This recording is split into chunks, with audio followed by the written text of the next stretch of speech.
Welcome to Tag Happy Tips. Today we are in DaVinci Resolve and I'll be showing you how to change a mono audio track into stereo. Now this is something I wish I learned far earlier when I was effectively migrating from Final Cut across to DaVinci. It's a very simple process. Let's jump right on in. Here we are in my timeline. I'm just going to quickly bring down a clip. And now, there's no point in me playing any of this. I know it's a mono sound. Okay, it's only going to be playing out of one channel. However, there's a very simple fix. Once you've got the clip into the timeline, give it a right click and look for clip attributes. Once you've clicked on clip attributes, you want to go across to the audio tab. If it's not already selected, you want to go down to format and you want to make sure that it's set to stereo. Sometimes it can be mono. Once it is on stereo, we want to mirror the audio track that is making a sound across to the other one. Obviously, if you had quickly listened to it, you would have known it was the left channel making the sound. So in this instance, we want to make sure that the left channel, titled Embedded Channel 1, is across onto the right channel as well.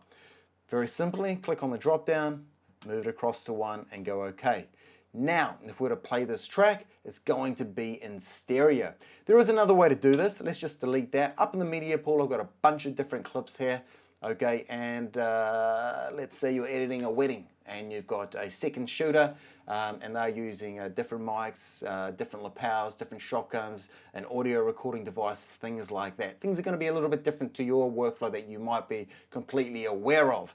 Okay, so the fast way to do all of this would be to highlight all the clips, right click, and once again look for clip attributes and making sure that, like we did before, both are set to embedded channel 1 or 2, depending on what's required.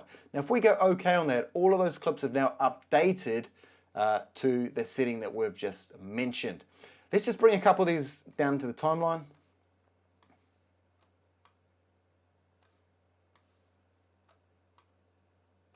Cool, the first two appear to be fine, but the third one has no sound at all. That's potentially because how that audio was recorded was the opposite channel to the other clips. Nevertheless, right click, click attributes, clip attributes, stereo, and we just want to shuffle these across to number 2. Bingo bango, that was it. I'm Tag Happy Tips. I hope you found that useful on how to change mono sound into stereo. I'll see you next time.